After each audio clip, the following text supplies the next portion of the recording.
morning mga kababols. Pang-apat na araw na po ang ating ulan. Nagsimula po ng Sunday hanggang ngayon Wednesday na po na umaga, time check 7 AM.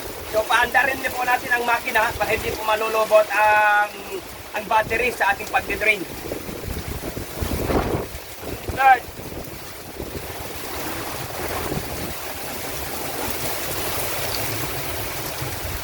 So yan, no? Magdidrain na tayo mga kababols.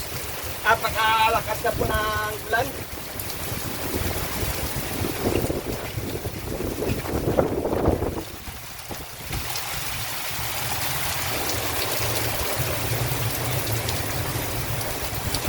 So ganun po ang ating situation sa ating water asset.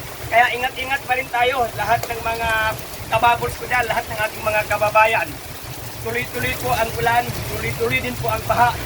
Kaya mag-ingat din tayo, lalo na sa mga kasama ko na boat captain sa kanilang high-speed tactical watercraft. Ingat po tayo lagi, puno ng tubig ang ating water asset. God bless po at ingat po lagi ang inyong kababols.